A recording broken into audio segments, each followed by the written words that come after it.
Hey guys, it's Rinsler and welcome back to Ace Attorney and the last day of Edgeworth's trial. Last time we found out that the caretaker was following instructions and is actually Yanni Yogi. Proving that, however, is the next challenge. If you missed that one, check out the card above to catch up. So without further ado, let's do further and end this case. Enjoy. December 28th, 9:51 AM, District Court, Defendant Lobby number 2. This is it. Judgment Day.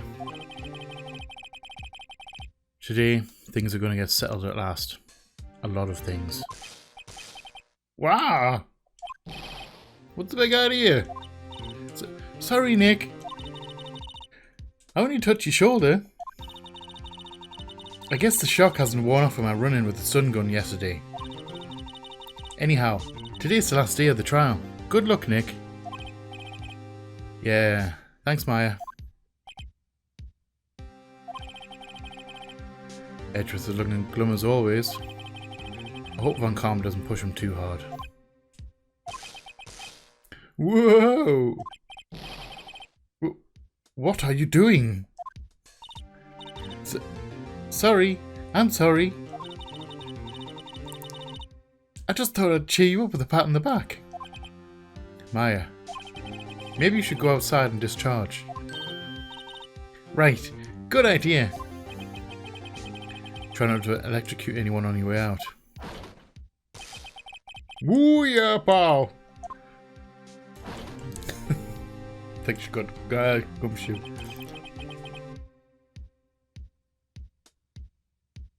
What's gotten into that girl? Detective Gumshoe. Morning, Mr. Edgeworth. Good morning. How did it go, Detective? Have no fear. As promised, I've captured our runaway caretaker. I just brought him in. Took all night, pal.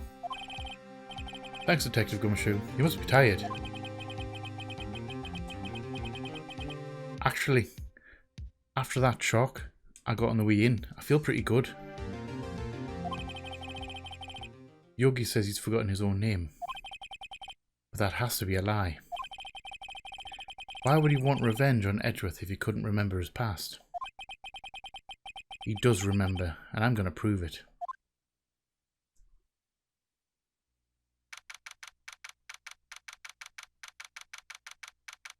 December 28th, 10 AM, District Court, courtroom number 3. Let's go. Court is now in session for the trial of Miles Edgeworth. The defense is ready, Your Honor. The prosecution is ready. Right. Very well. We have reached the final day of our proceedings in this trial. I ask that the prosecution submit decisive evidence. Understood. Come on, don't be ordered into silence by every little thing he says.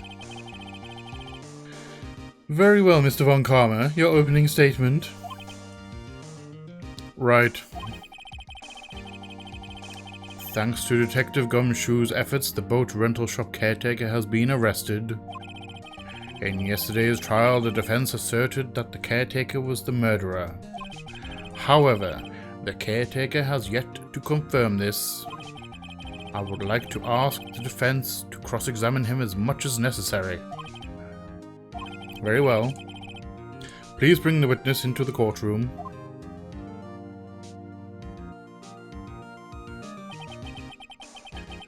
Ladies and gentlemen of the court, I believe you all remember our witness. He lives in the boat rental shop on the lake from where he witnessed the incident.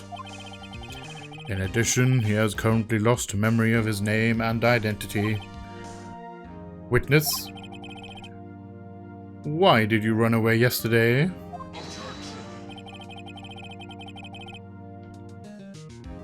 The witness was not running away, as he will now testify. I see. Very well, please begin your testimony.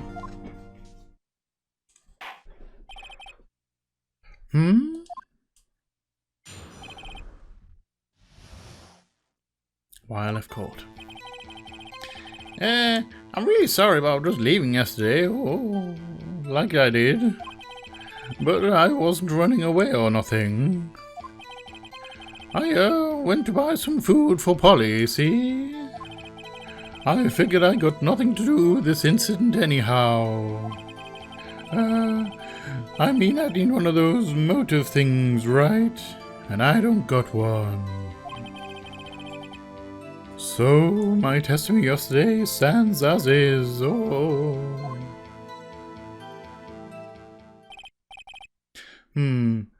Very well. Let's begin the cross-examination, shall we? He has to know his name. Yanni Yogi. You're Yanni Yogi, and I'm going to prove it.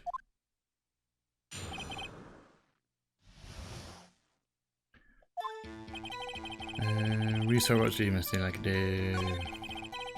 I wasn't running away. I went to buy some food for Polly. I figured I got nothing to do with this incident anyhow. Press that one. You've lost much of your memory, is that correct?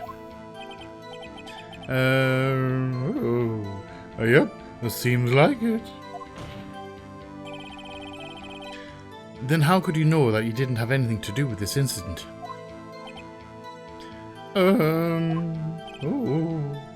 Or maybe you're lying about not having your memory, You know exactly who you are.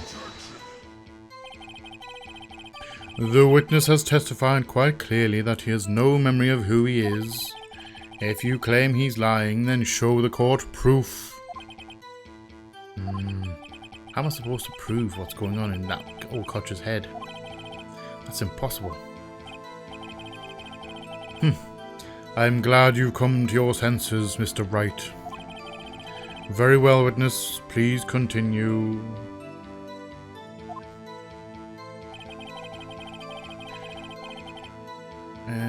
I need one of those motive things, right? And I don't got one. Press that one. How can you say you had no motive? I say you do. You had a grudge against Edgeworth and the victim, Robert Hammond. That's why you took revenge on them, right? Please don't make me repeat myself, Mr. Wright. This witness has no memory of anything beyond several years ago. He can't hold a grudge, it's impossible. I have to prove he's lying about his testimony. Memory, even. Otherwise, it's going to be the same thing over and over until the trial ends. Might I say something, Mr. Wright? Yes, Your Honour. You've been saying the same thing now over and over. You've been calling the witness's memory in the past, or lack thereof, into question. But does this really have anything to do with the current case? Of course, Your Honour. The witness has said he has nothing to do with this case and no motive. Both of these statements are lies.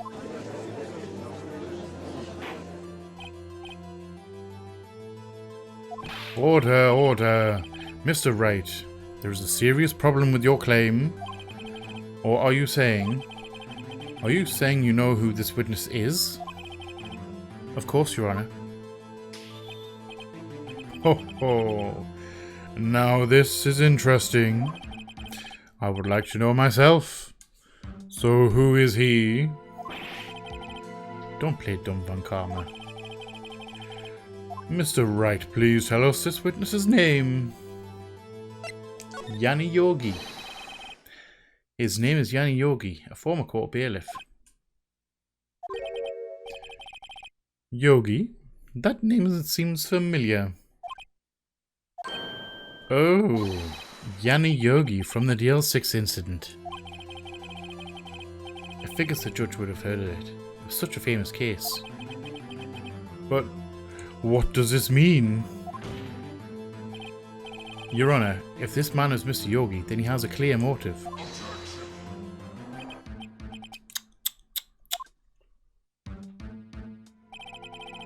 Jumping to conclusions again, Mr. Wright. This man, this witness is Yanni Yogi. Fascinating. However, how do you propose to prove this to the court? This is a court of law, as you may recall. You need proof. And allow me to repeat once more that the witness has lost his memory. This is it. I have to do this now. If I can't prove he's Yogi right here, right now, then I've got nowhere else to go. Nick! How are you going to prove it? How can you prove that he's Yanni Yogi? It's okay. It's actually quite simple. Your Honor, please take this man's fingerprints. Then we'll compare them to the fingerprints on file for Yanni Yogi 15 years ago. I see. That makes sense. Huh? I'm so very, very sorry, Mr. Wright. Why? The witness has no fingerprints. What? No fingerprints?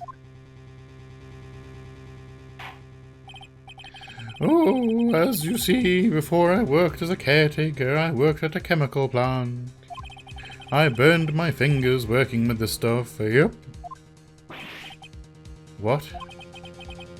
Yogi, you sneak. You burned your fingerprints off to hide your past. Well, if the witness has no fingerprints, I guess we will not be able to prove his identity. No. Well, what will you do, Mr. Wright?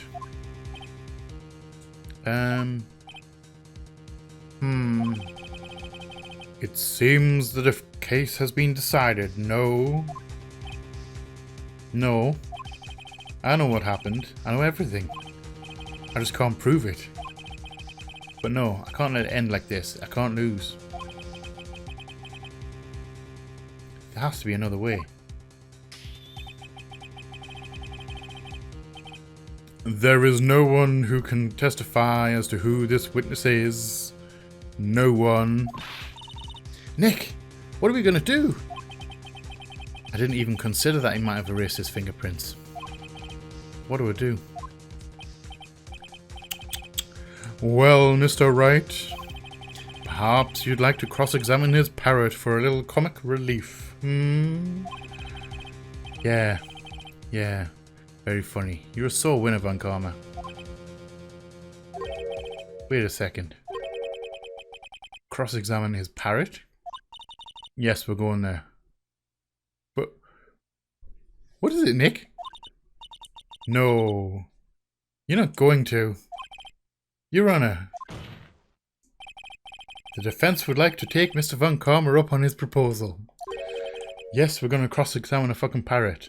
That's, in this series, is not the most bizarre one I've ever heard of.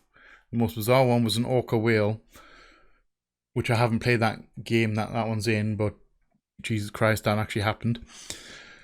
So yes, we're going to actually cross-examine a frickin' parrot. Yes, it gets that weird sometimes. Take Mr. Von Karma up on my proposal. Exactly, Your Honor. I would like to cross-examine the witness's pet parrot.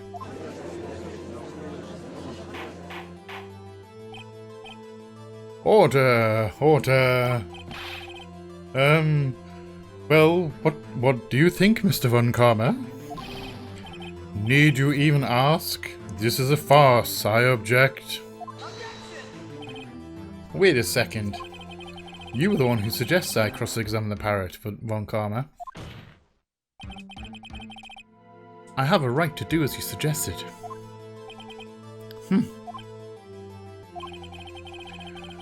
Well, if you're so desperate, then please be my guest. Of course, should you go through with this, and nothing comes of it, then I hope you're ready for the consequences. Nick, this is crazy. Well, still want to go through with your little game? Yes, I'm going to cross-examine the parrot. Let the parrot take the stand. I'll cross-examine her, Your Honor. This is the most ridiculous thing I've ever heard. Von Karma's rigged every person's testimony, every piece of evidence, except the parrot. She's my last chance. At least, I think so. Bailiff, bring in the parrot. And you have to apologise because I'm going to have to do squawks and shit in this one. It's going to be annoyingly loud at times. That's quite a bird. Please tell us your name. Name. The witness is ignoring me. It must hurt to be ignored by a bird. Ahem. Very well, witness. Who is your owner? Please, testify for us. Who is your owner? Yeah, hello. What?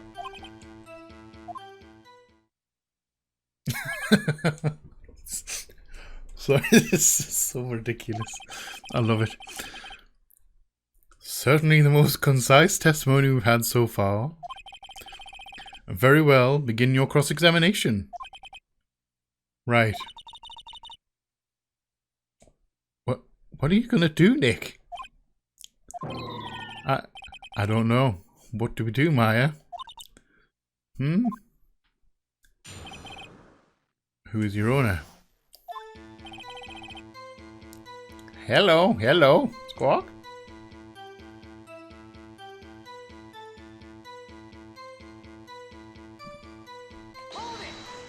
You have to press it. Witness, you can't just say hello and expect us to get anywhere. I want you to testify. Maya, you talk to her. Right, what do I say? Have we forgotten something?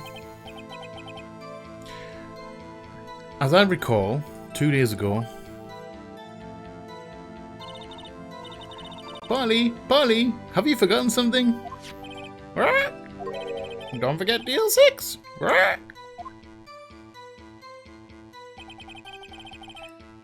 If I can get Polly to say that here, that'll prove that the caretaker had something to do with DL6.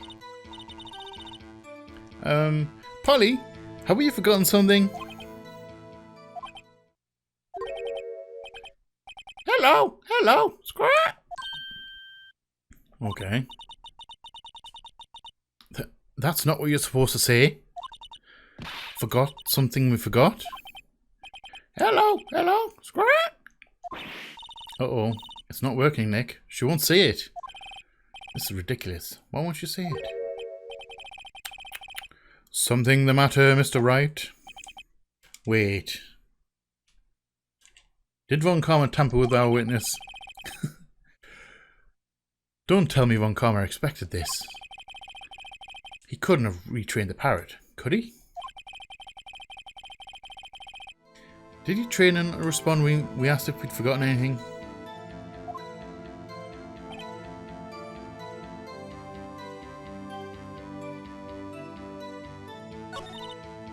Well, I guess we should try and find some... I guess we should try and get some information out of her. We need to show the judge that our owner is Mr. Yogi. Hello, Squad.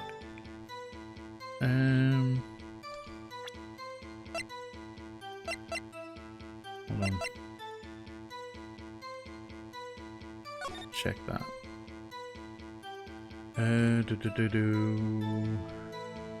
Location, elevated district courthouse. Air and elevator was option depleted. At time of incident, no clues found in the scene. Yanni Edgeworth, age 35. Defense attorney trapped in an elevator, returned from a lost trial with his son. Miles Edgeworth, age 9. One bullet found in heart. The murder weapon was fired twice. Suspect data. Yanni Yogi, age 37. Court bailiff, trapped in an elevator with Edgeworth's memory loss due to oxygen deprivation. After his arrest, fiancée Polly Jenkins committed suicide. Polly is the name of the parrot. Let's present that. Yes.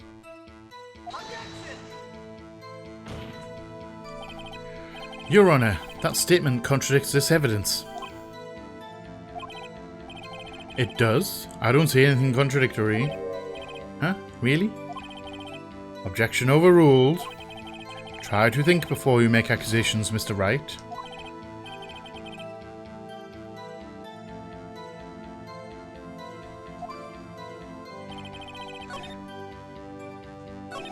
Hold on. I think I might have got that in the wrong order. Witness, you can't just say hello and expect us to get anywhere. I want you to testify. I've seen all this before. I need to press again. What's your name? Maybe I should get her to say her name. Polly, Polly, what's your name? Polly, Polly, Scott. Mr. Wright, I think we've established that this parrot's name is Polly. Does this have anything to do with her owner's identity? Yes, it does. Yes, it does. Ha! Fascinating. You claim that the parrot's name will prove her owner's identity. Then show us this proof. Nick, don't you think you're taking the bluffing a little too far? Listen, we're not here to answer the question of who is the caretaker. We're here to prove that he is Yanni Yogi. All we have to do is tie the name Polly to Yogi. Your Honor, the proof that the parent's name reveals the caretaker's identity is... This is where I'll have to press this. DL6 case instant file. The DL6 case file. That's quite a large file you have there. Which page is this proof on then? Show us or stop wasting our time. Very well, Mr. Wright. Please show us the page. Where in this file is that information connected to this parent's name? Suspect data. It's on the suspect data page. This page has all the information about Yanni Yogi. Right after he was arrested, his fiancée commits suicide, see? Indeed it does say that, yes. What was the fiancée's name? Polly Jenkins. Polly. Exactly, Your Honor. He wanted to remember the name of his fiancée who would commit suicide. That's why he named his parrot after her. I see. I guess that is possible. Bah, a mere coincidence, that's all. My granddaughter has a dog she calls Phoenix. Well, Mr. Phoenix Wright, does this make you my granddaughter's fiancé? She's only 7 years old. Indeed. Alone, it is a little weak for evidence in a murder trial. We would need some other corroborating evidence. Where am I going to find that? Nick, we're getting closer. One more. If we can just get one more piece of evidence. Right, but what? Very well, witness. You may continue. Oh, shit. Not that one. Press again. Yes, I know. Skip that. Safe number. Maybe I'll get say the number of that safe. Huh? The safe? Why? Let's just get her to try and say anything, okay? Polly, what was the number of the safe in the shack? 1228. 1228. My, what a reckless parrot. Well, Mr. Wright, you aren't claiming that this number has something to do with the caretaker? Yes, it does. Actually, it does. That's why I had her say it. Ha! Ridiculous. How can the number to a safe tell us who the caretaker is? Show us your proof. What could possibly link this number to the caretaker's true identity? DL6. The DL6 case file. What is this obsession you have with that case? Mr. Wright, where in this file is something relating to that safe number? Case, so it's got, I think it's a case. Hold on, just double check. It's case. Aye, 12/28, 2001. 1228, 12/28.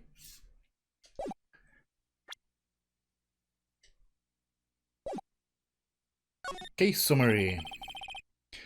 It's on the case summary page. The case summary?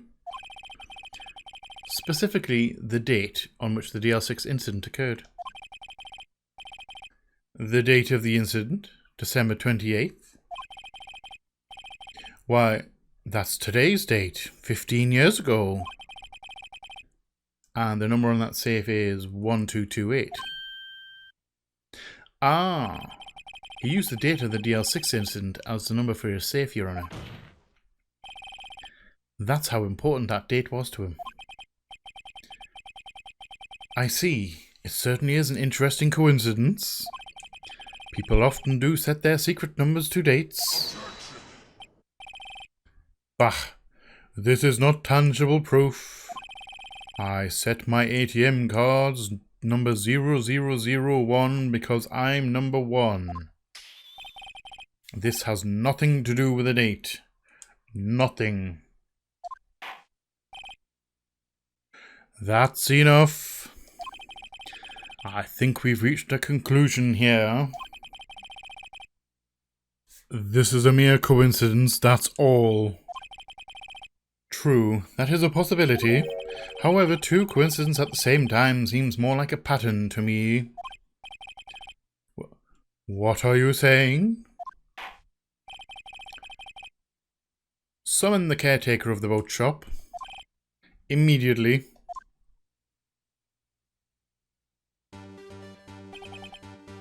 Witness. Tell us your name. Wait. This witness, he doesn't remember. No, it's okay. I've accomplished what I wanted to. I'm done. Nick, he looks totally different. This is the real Yogi, I think. Finally, he's been acting feeble to hide his true identity. Acting for 15 years. Well, let me ask you again. Please state your name for the court. My name is Yanni Yogi. 15 years ago, I served as a bailiff in this very court.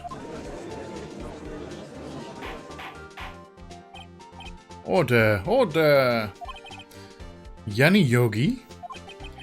So was it you who killed Robert Hammond? And tried to frame Miles Edgeworth for his death? Yes, it was me. I did it. They put me on the witness stand 15 years ago. Robert Hammond, he said, was mentally unsound. He told me it would make me innocent, get me off the hook. So I pretended to have brain damage.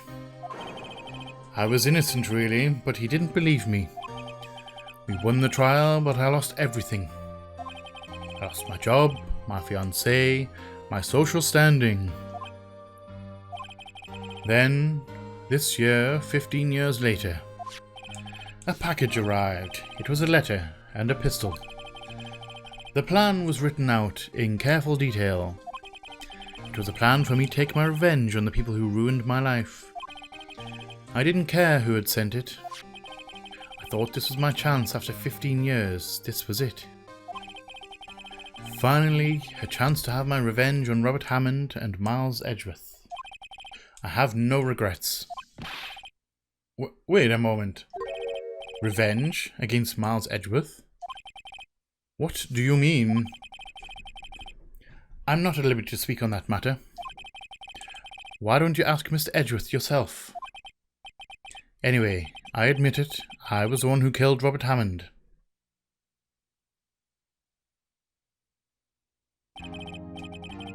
Von Karma, where is Mr. Yogi? Under arrest, Your Honor. I saw no room for error in his confession, if I can read properly. Then the defendant, Miles Edgeworth, is innocent, in this case at least. Very well. Will the defendant please take the stand? Get the feeling it's not over yet. There are a few mysteries left unsolved. Still, you are cleared of suspicion for this particular case. So I would like to pass judgment on the murder of Robert Hammond. Any objections? I don't believe it. Why isn't Von Karma saying anything? Very well. This court finds the defendant, Mr. Miles Edgeworth, not guilty. Yay! Congratulations, Edgeworth. That is all. This court is adjourned. Really? Did someone just say objection? It wasn't Von Karma. Wait, but that means... No. Edgeworth? Your Honour, I object to your judgment. What do you mean? I'm not innocent at all. As we have heard, Yanni Yogi killed Mr. Robert Hammond in revenge. But revenge for what? Nick? Edgeworth's trying to confess. He's going to say he's guilty. He's going to tell them that he was the murderer in the DL6 incident. He's going to tell them he killed his own dad. Uh-oh, what do I do? Shit. Object? I object to your objection. The judgment has already been passed. I object to Edgeworth's outburst. Didn't something like this happen yesterday too? I believe a certain witness raised an objection after a guilty verdict was passed. That would be Larry. We must hear this new statement. We must hear Miles Edgeworth. He's right. We have a duty to hear Mr. Edgeworth out. Shit. That objection went nowhere. For 15 years, I have had a recurring dream. A nightmare. It's only a nightmare, that's what I told myself. But now I know it wasn't a dream. Yanni Yogi wasn't the killer. You mean in the incident where your father died? From the distance of the shot, it wasn't suicide either. Everything was as clear as day. The murderer, the criminal in the DL6 incident, it was me. Your Honour, I confess my guilt. I am guilty for the DL6, the statute of limitations of which ends today. The culprit is me.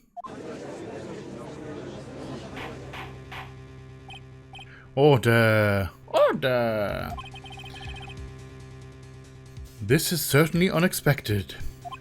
The defendant declared innocent is confessing to a different crime. A crime for which the statute of limitations runs out today. I'm not really sure how I should deal with this. Bah. It's obvious. We hold a trial right here, right now. We try this man for his crime of 15 years ago.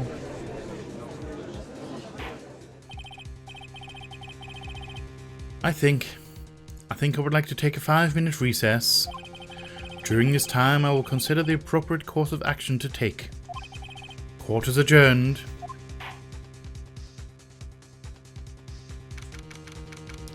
December 28th, 2:24 PM. District Court, Defendant Lobby Number 2. I'm sorry, Wright. I've just wasted all of your effort. Mr. Edgeworth, I just don't believe it, sir. I mean, you killed your dad? I didn't want to believe it myself, Detective. But it's the truth. I deserve to be punished. Murder is murder, no matter what the circumstances. This is crazy. Just crazy. When Liverpool there. Nick, what are you doing? Huh? Oh. I was just reading through the court record once more. I'm getting my case ready. Your case? For what? Huh? Isn't it obvious? I'm going to prove that Miles Edgeworth is innocent. What are you talking about, pal? You just admitted to it. He confessed that he did it in court. I'm sorry, Edgeworth. I'm sorry, Edgeworth. But I don't believe your nightmare.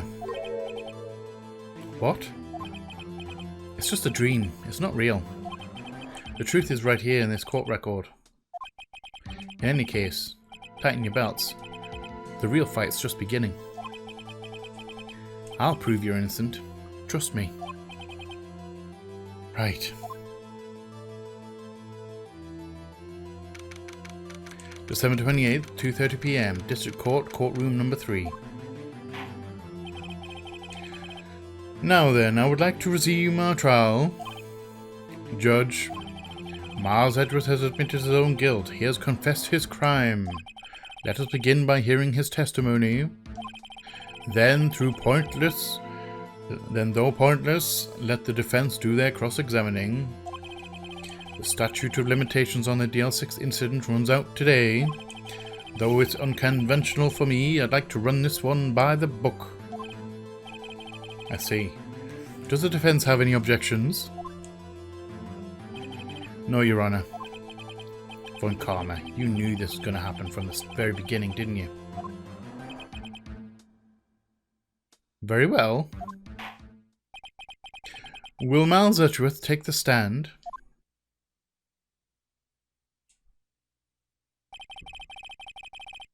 Will the witness state his name and profession? Miles Edgeworth, I'm a prosecuting attorney.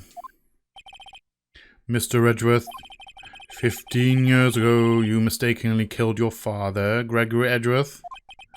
Is this correct? It is correct. Then testify about this matter to the court. When Edgeworth was telling me about his dream yesterday, I noticed something. One detail didn't quite fit. That'll be the key, but if only I can get it to work. Please, please.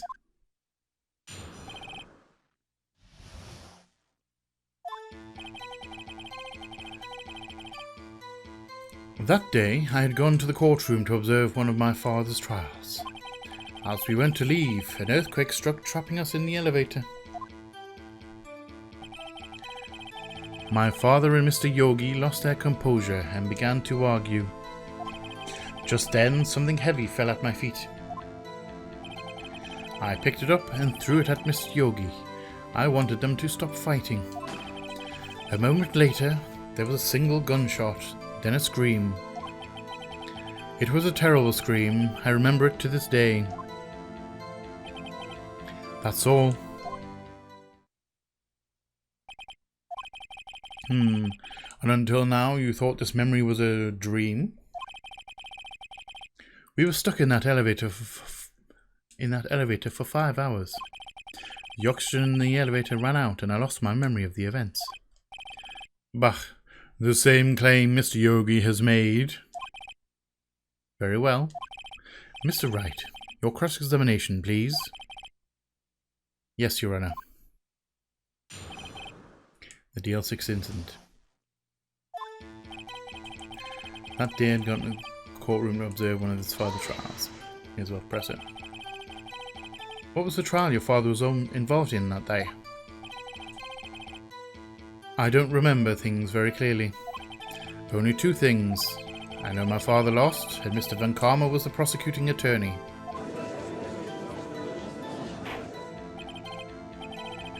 Mr. Von Karma, you were handling that case. It was 15 years ago. I don't remember the details.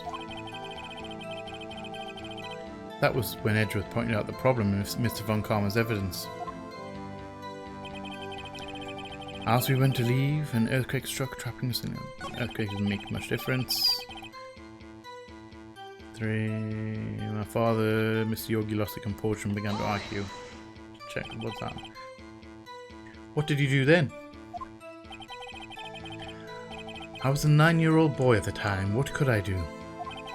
I was scared, trembling in the corner. But then, something heavy fell at your feet. What was it? What was it? A pistol. I assume it was the bailiff Yanni Yogi's. The safety must have come off when it fell from his holster. And you picked it up? What happened next? I picked it up and threw it at Mr. Yogi. I wanted them to stop fighting. Did you know it was a pistol when you threw it? I think I knew. I knew it was dangerous. But the air was getting so thick I panicked. So you're saying that you threw the pistol at Mr. Yogi? I was in a daze. A moment later, there was a single gunshot, then a scream. The gun fired once. Yes. I think after I threw it, I lost consciousness. Since then, they've echoed in my head every day. That gunshot and that horrible scream. The scream. It was a terrible scream. I remember it to this day.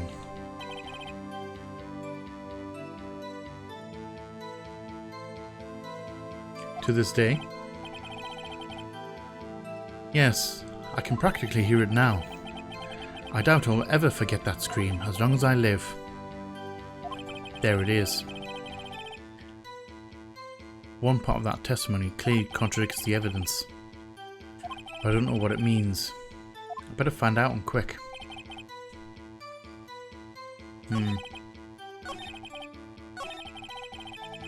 So I'll flick through.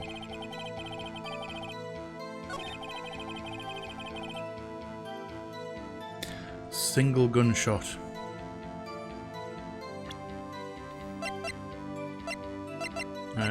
DL6.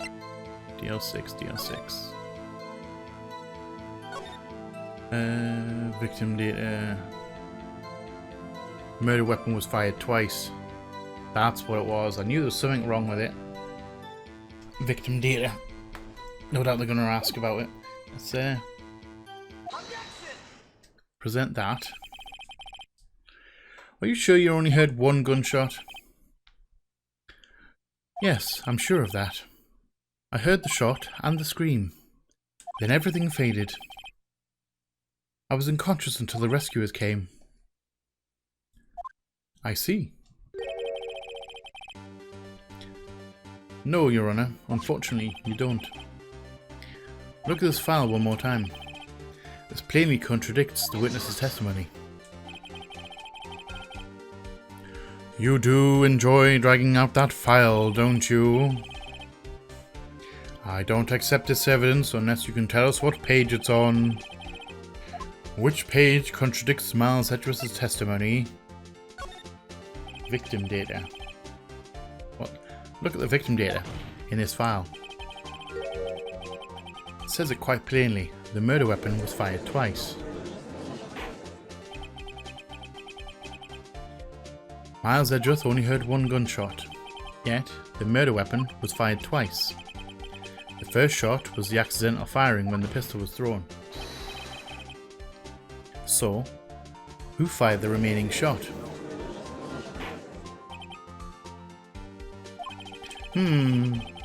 Was there perhaps another shooter who fired that second shot? Your Honor, as I'm sure you're aware, this incident occurred 15 years ago. The evidence is dated. The pistol did fire twice. However, we do not know when that second shot was fired. It might have been fired the day before the incident. There is no proof that the second shot had anything to do with this incident. What? I see, I see. You do have a point, Mr. Wright.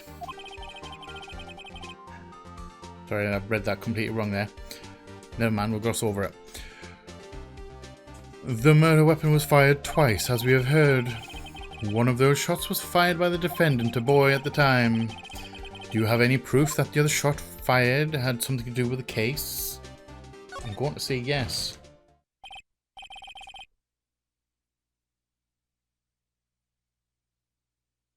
Because there's the picture of in the file. I remember seeing something on there. Your Honor, I think I'll be able to show you proof. What? Impossible? Now, Mr. Von Karma, save your surprise for after you have seen the evidence. Very well, Mr. Wright. Show us your proof. Do you have evidence that the second firing of the pistol is related to this incident? Picture. See the door there? The gunshot through the glass in the door. One in his chest, one through the door. That makes two. 101 or 2. Take that, motherfucker. Look at this photograph. Sorry, I have to do that every time.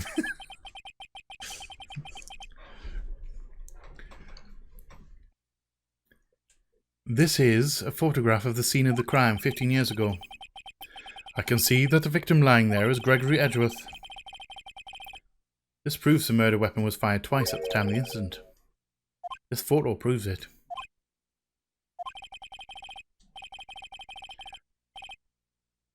So, let me get this straight. This photo proves 2 shots were fired? Where?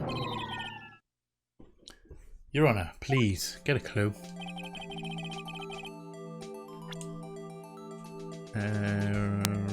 Right here. Too big to be blank. As should be obvious, the contradiction is here. I see a bullet hole in the door. Your Honor, Gregory Edgeworth was killed by a shot from the pistol. Yet there's also a bullet hole in the elevator door. We also know that the murder weapon was fired twice. Thus, someone other than Edgeworth fired that second shot.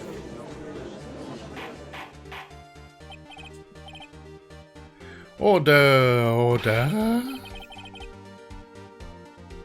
Mr. Wright, what are you driving at? It's simple, Your Honor. At the time of the incident, 2 shots were fired.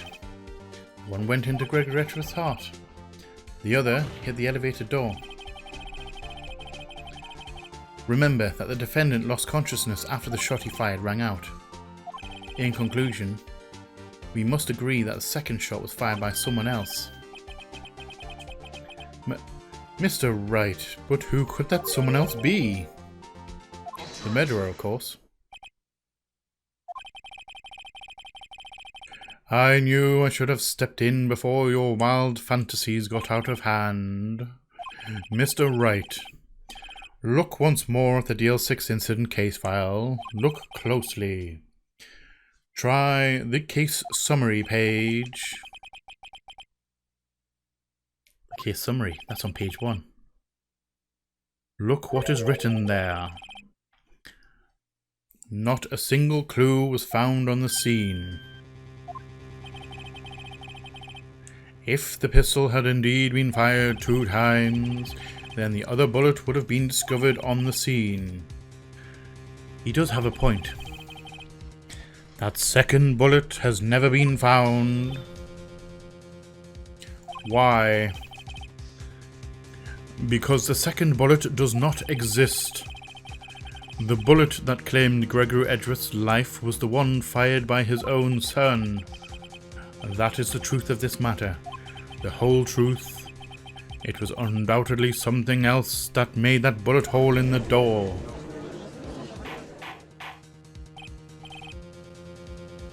Hold on.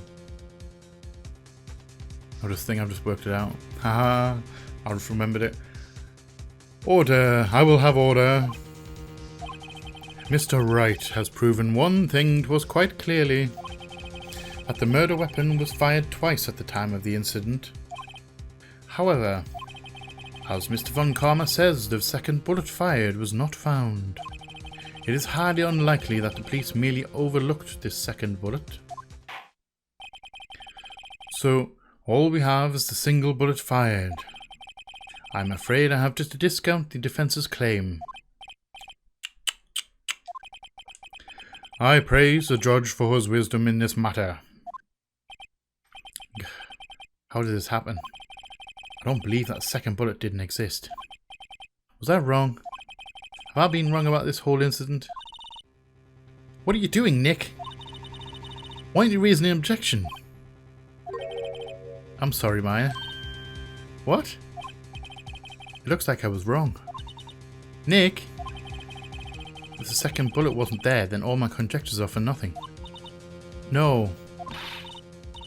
But you said you'd do it, Nick. You said you'd get Edgeworth declared innocent. I'm sorry. It's just, when I saw the photograph, I thought that 2 shots had been fired. I was so certain of it. I thought I'd won. I thought there was another person, someone who'd fired the killing shot. But now, I was wrong to think it could be that simple. This case has stood unsolved for 15 years. Nick? Well, it seems that we have finally cleared up this incident. Only 1 bullet was found at the scene of the crime. That shot was fired by Miles Edgeworth. Precisely. I would like to ask one thing of Miles Edgeworth before passing my verdict. Have you been paying attention to the trial so far? Yes, Your Honor. Do you have any objections? No. No, I do not. So you killed your father, though that was not your intention? Yes, I did. Oh no. He's accepted the guilt. Very well. The statute of limitations on the murder of Gregory Edgeworth runs out today. Therefore, I must pronounce a verdict on the defendant today, right here. Right now. Indeed. Does anyone have any objections? I've been here before. It's just like my first day in court. There are so many things I know I should be saying, but my mind's gone blank. I can't find the words. Mr. Wright?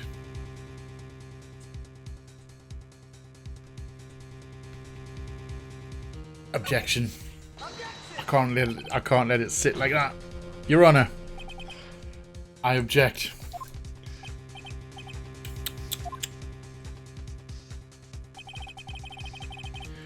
Mr. Wright, on what grounds do you object? Oof. Nick? I don't know. His case is perfect. Oh no. It must exist. The second bullet.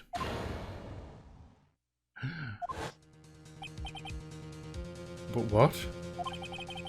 What did you just say? Nothing. The second bullet must exist. But where? Someone took it. It seems waiting is not going to produce us any answers from Mr. Wright. Wait, Your Honor. The second bullet. It existed. What? But we've just heard proof that it did not exist. I realise that, Your Honor. I'm really grasping here. We're on the right track, though. It's just someone took it from the scene of the crime. That's what happened. But who? The murderer. The murderer? Then tell us just who is this murderer? I'm still thinking about that one. So the criminal took the second bullet, but why? Huh? First of all, how would they have found it? It's not easy to find a stray bullet, Mr. Wright. Was there some pressing need for the murderer to search for that bullet? The murderer didn't need it. He didn't need it. Why would the murderer have spent the time to look for that stray bullet? I haven't got a clue. What's wrong, Mr. Wright? Bah, the murderer had no reason to take that bullet. You don't want to admit it, but it's true. Ugh. Had to take it. Had to take it? The murderer? What does that mean? You're thinking too normal. Think crazy. Don't think why the bullet was taken. Think why the bullet had to be taken. Mr. Wright? Yes, Your Honor. I have no idea what I'm doing. Well, the murderer had no intention of taking the bullet from the scene. But the murderer had to take that bullet. Had to, Mr. Wright? What do you mean? Well, for instance... For instance what? Maybe the bullet hit the murderer? The bullet hit the murderer? Just saying, for instance. I mean, if it hit you, you would have to take it with you, wouldn't you? It's not like you could perform surgery right there. You know. Wait a second. I was just talking off the top of my head, but what if that's really what happened? Let me get this straight. So at the time of the murder, the murderer themselves was shot, and they left with the second bullet still inside of them, thus leaving only one bullet at the scene of the crime. Yes. I guess that's how it would work, yes. But there's a problem with that. The other two people rescued from that elevator, Miles Edgeworth and Yanni Yogi, were both unharmed. So that would mean... the murderer came from outside, yes.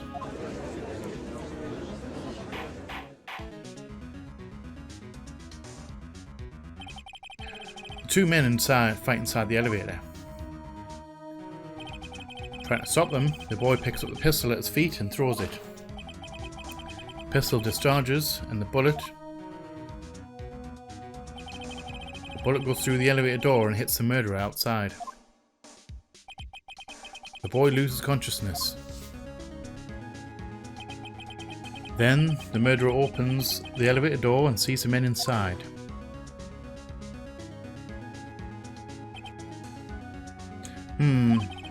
Mr. Wright, you are truly the most unpredictable defense attorney I have ever known.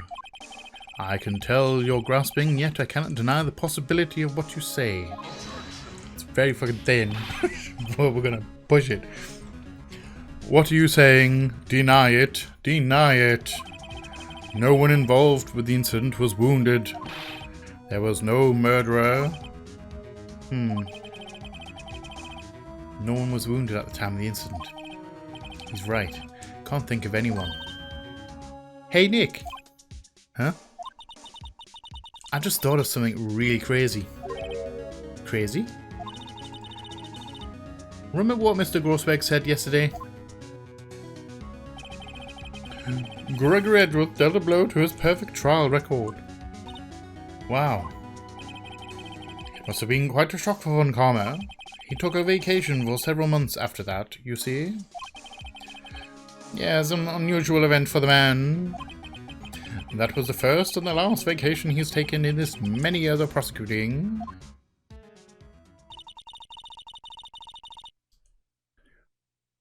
What if Von Karma didn't take that vacation because of shock, but took it because he was injured? Which would mean it could only mean one thing. He was the murderer in the DL6 incident. He was the man who shot Gregory Edgeworth. It was Von Karma! Oh man. Something wrong, Mr. Wright. You seem dazed. No, Your Honor. Well, you have indicated the possibility that the murderer came from outside. Can you give us the name of your suspect? Uh-oh. Should I come out and say it now? Yes.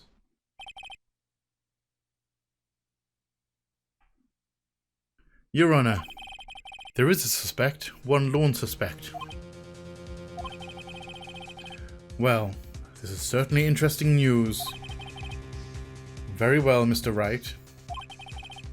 Who is your suspect? My hands are shaking. What? Von Karma. Von Karma?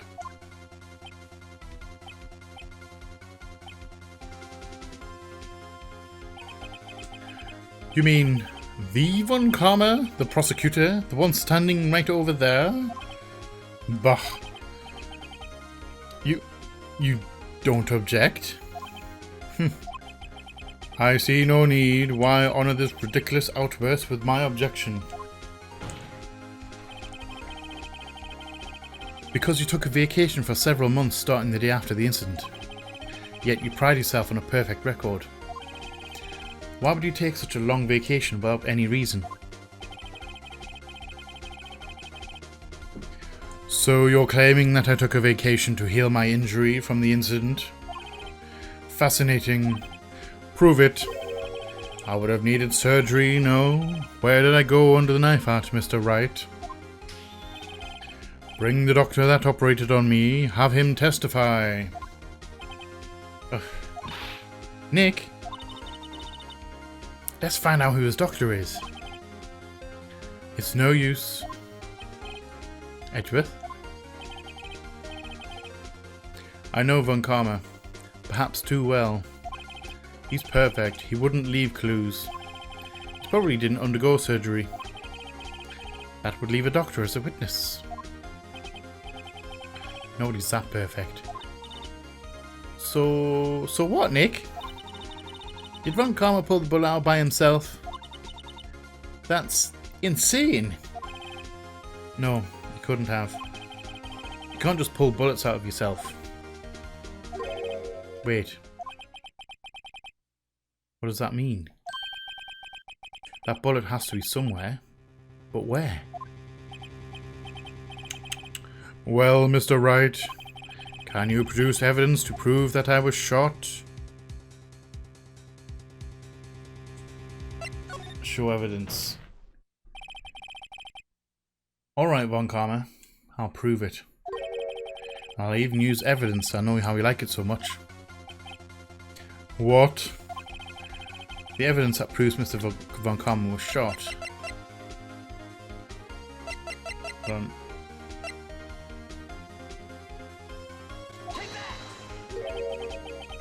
What exactly is that?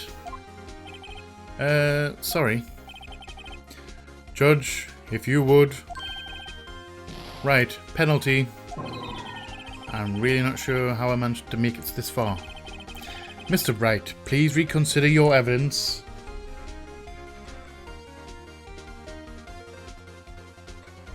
Oh, damn it. It's alright. Yes, Your Honor. The evidence that proves Von Karma was shot, because I've completely messed that one up. Because we need to prove the bullet's in him. Metal detector, bitch.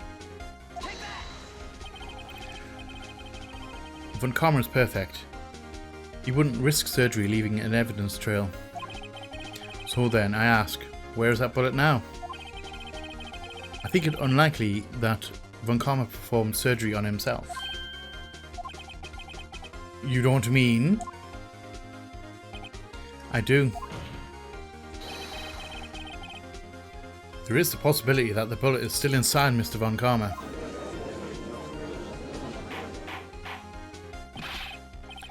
Is that even possible? For all these years? Well, there's one way to find out. We could use this metal detector. Well, Von Karma, I'm going to run this over you and see what we find. Oh, got him now. I refuse. You refuse? But refusing this means you acknowledge that the bullet is inside you.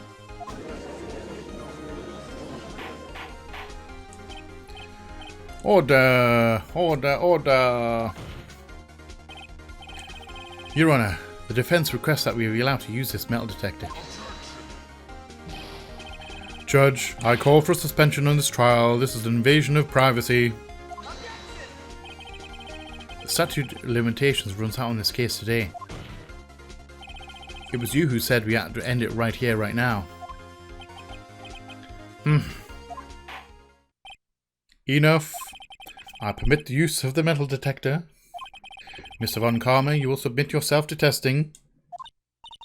Nick, what does this mean?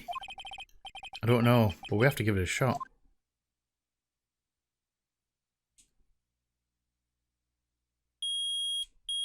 Yes, it's in him. It reacted. Something's inside his right shoulder. The bullet. Mr. Von Karma. You. It was you. I was afraid this would happen, and so I remained silent. Indeed, there is a bullet in my shoulder. However, it has nothing to do with this incident. What? I was shot in the shoulder long before the DL6 incident. I claim that the bullet in my shoulder has no relation to DL6. But, Mr. Von Karma, can you prove that? Prove? I have no obligation to prove anything. It is Mr. Wright who must prove something here, not I. Mr. Wright?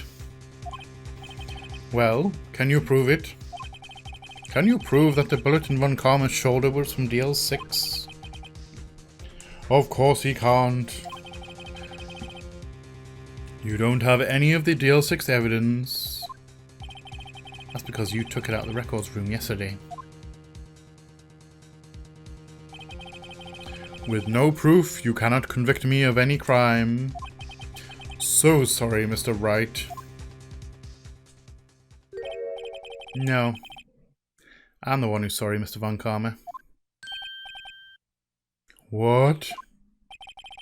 You were close. One day away from freedom. But you see, I have proof. What? Who would have thought you would dig your own grave trying to convict Edgeworth? I can link that bullet in your shoulder to the DL6 incident. Now we'll present the bullet. And here's my final proof.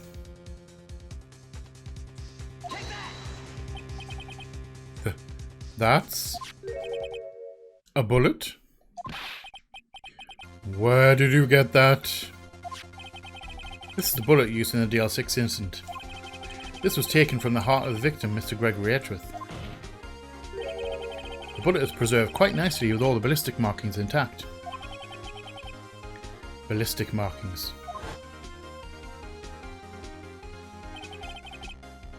You may recall the term. It came up in the first trial 2 days ago.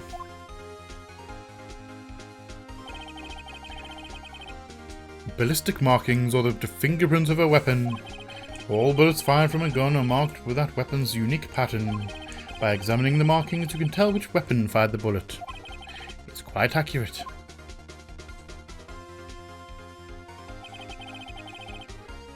We have 2 bullets in our possession. One, the bullet removed from Gregory Edgeworth's heart.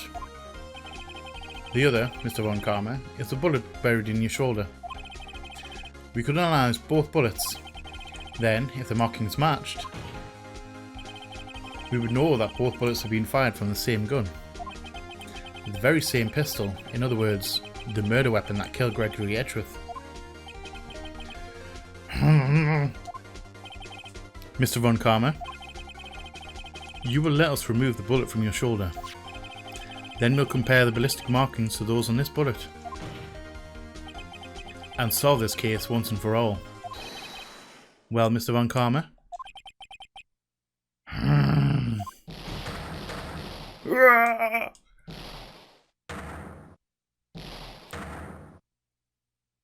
I'm not doing that scream.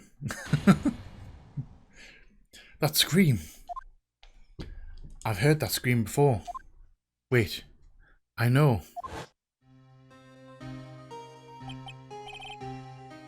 Help, I can't breathe. Quiet, I said quiet. You're not making this any easier. Stop breathing my air. I'll stop you.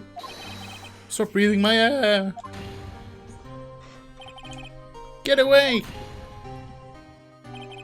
Get away from my father.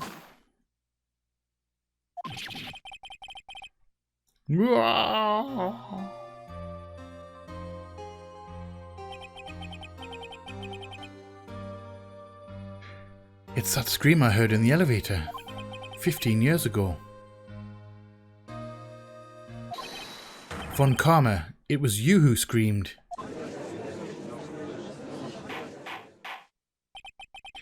Mr. Von Karma? Edgeworth, only you would dare defy me. So, it was you? You and your father are my curse.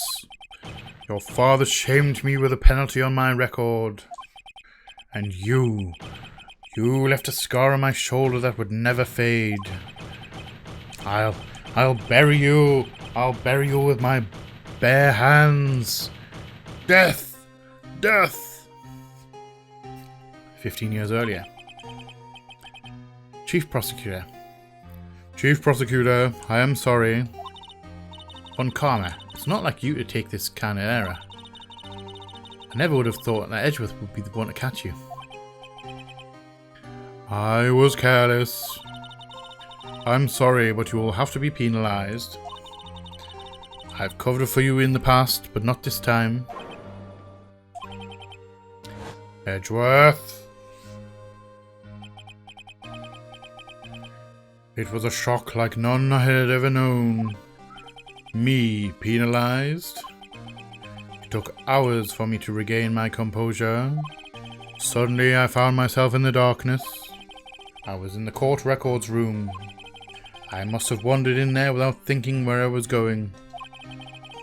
The room was pitch black. The lights must have gone out. I went out into the hall. I felt my way to the elevator. I pressed the button, but nothing happened. Then there was a noise. I was in pain, a horrible burning pain in my shoulder. Just then, the lights came back on. The elevator door opened before my eyes.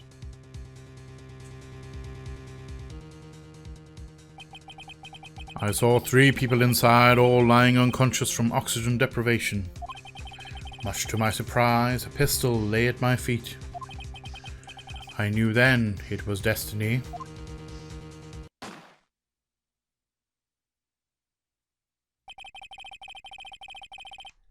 In his last moments, Gregory Edgeworth was still unconscious. He died never knowing who had shot him. Later, he spoke through a medium, blaming Mr. Yogi. He was fooled. It was the perfect crime. Not quite. Who would have thought another man would have come to open that elevator door? Judge. What? What are you doing? Do your job, bring an end to this miserable charade. Now, end it. Very well.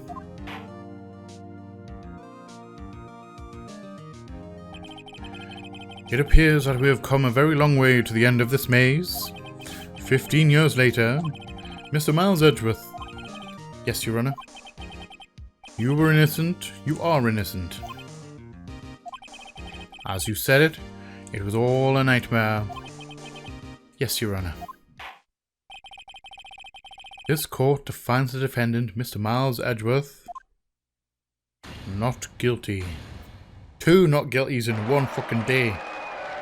We are the best.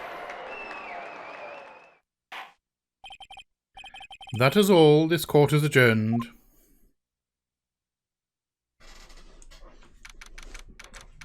December 28th, 5:30 PM. District Court, Defendant Lobby number 2. Nick, we did it! Did you see his face? Von Karma looked even paler than usual. He's pretending to be all cool, but inside he crushed him, Nick. Crushed. I gotta say, I'm impressed. It was pretty close though. I was sure we'd had it. I know. I was on the verge of tears the whole time myself. But now, it's all just a good memory. So, it's finally over, Edgeworth. Right. Yeah? I'm not sure how to say this. I know, try. Thank you? I see. Thank you, Wright. You're welcome. I think you could have done better than that. Sorry. I'm not good at this sort of thing. You got a lot to learn, Edgeworth. She's got you there. Whoop! Amazing, pal. You pulled through just like I thought.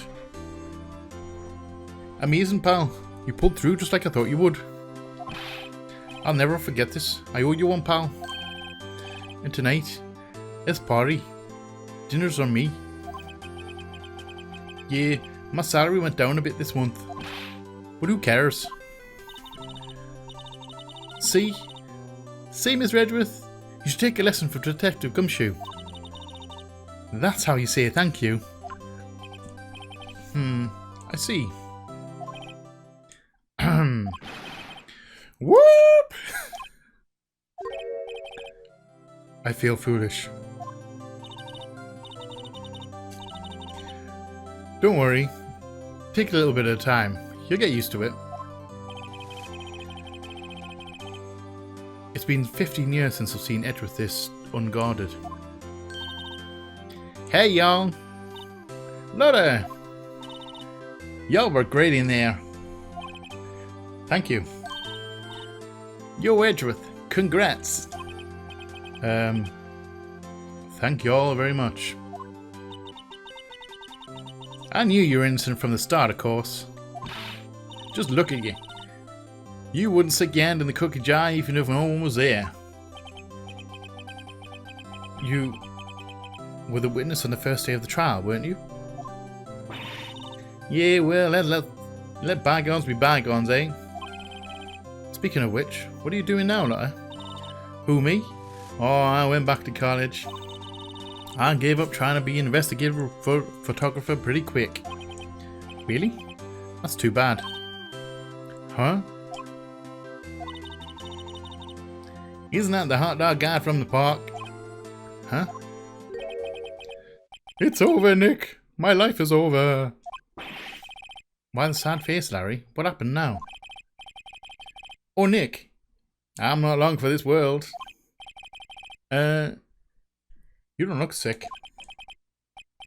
It's Beyonce. She's going live in Paris. Paris, Nick. She's leaving me behind. Should have seen that coming. Yo, Edgy. There you are.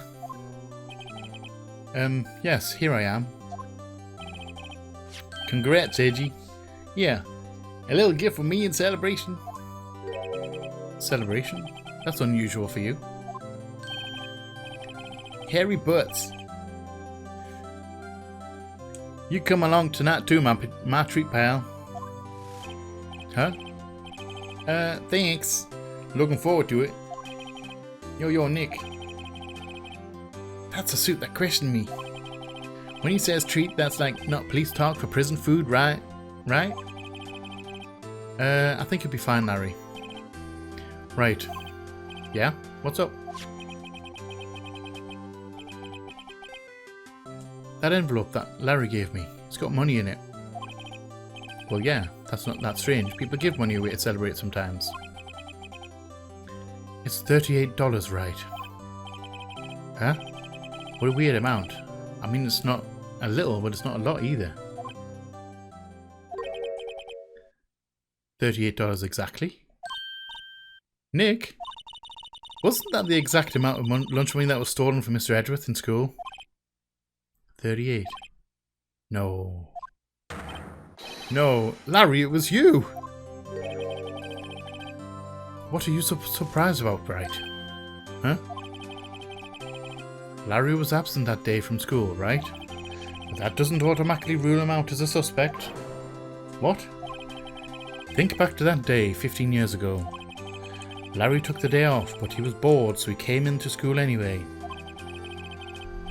Then he saw the money lying there, and the rest is history. I never was good at history, huh? Edgeworth, you didn't know, did you?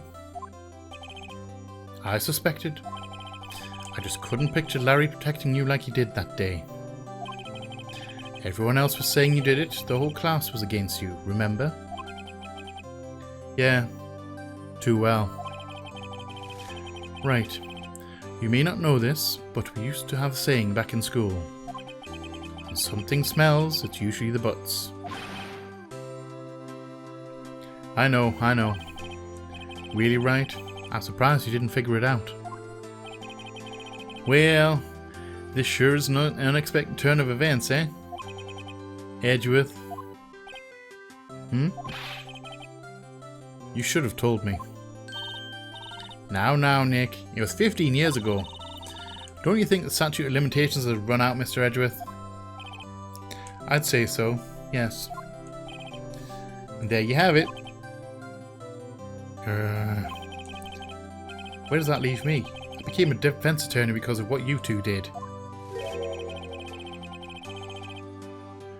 Well, you have always been something of an insufferable emotionalist.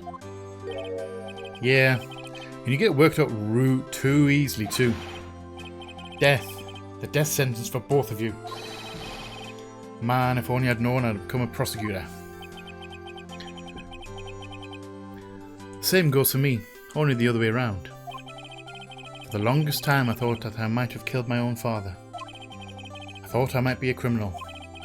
I became a prosecutor in part to punish myself. If I had known the truth, I might have become a defense attorney, after all. Edgeworth. Want to switch right? Hey y'all, line up, I'll take a photo. Hey, photo time, let's go! And after that, dinner on me.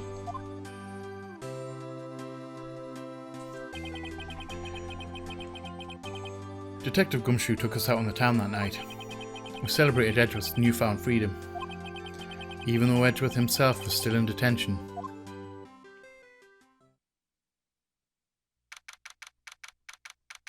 December 29th, 5:02 AM, Writing Court Officers.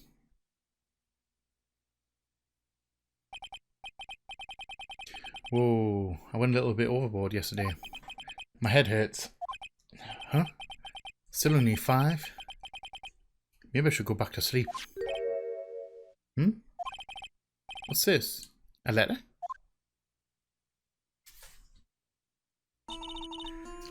Good morning, Nick. You were really impressive yesterday. Seeing you, it made me think about what I'm doing here. I'm a spirit medium, in training of course. I wanted to help Mr. Edgeworth too. I wanted to help you, but I couldn't. I was useless. So I've decided to go back to my training. I'll become a full-fledged spirit medium for starters. I couldn't say it to your face, so I left this letter. Goodbye, Nick. Goodbye? What time is it?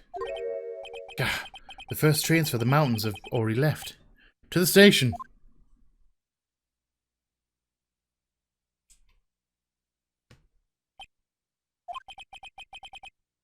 guess I'm too late. Hey! Nick? Maya? So, you're leaving? Yeah. It's hard being a spirit medium who can't talk to spirits. And I think you'll do fine without me, Nick. Be good, okay? Hold on just a minute. Wait. What? I never could have saved Edgeworth without your help. Huh? On the last day of the trial, I heard her. I heard Mia's voice. You heard my sister? Yes, only her voice, but still. It was at the very end when I thought we'd lost everything.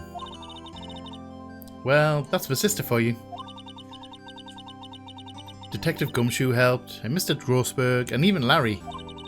I'm the only one who couldn't help. I was useless, Nick. But you were the one who stopped Von Karma, Maya. Huh?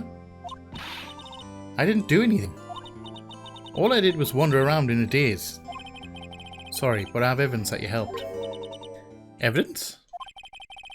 Show Maya the evidence to cheer her up. The bullet. This lovely bullet right here, because this is what she grabbed. She grabbed that from freaking Karma. A bullet?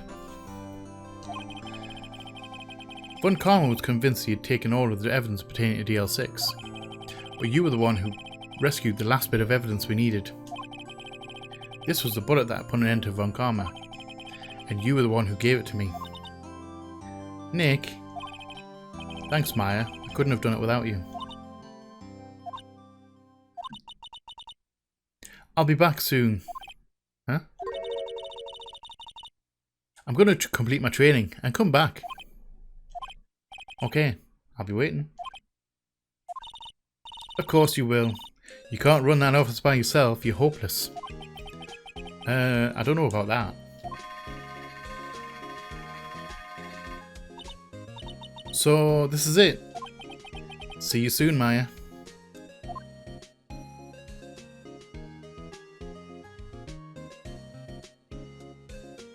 Bye, Maya. Thanks, Nick.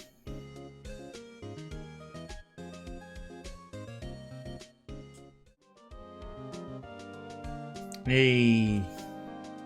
Victory! Canny picture from Lotta.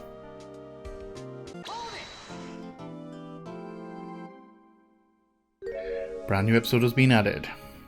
Right, guys, I'm gonna leave that here for today. Hope you enjoyed the episode. I'm gonna start on the case number 5 next time. New case next time. Hope you've enjoyed it. If you have, please like, comment, share, subscribe and all that jazz.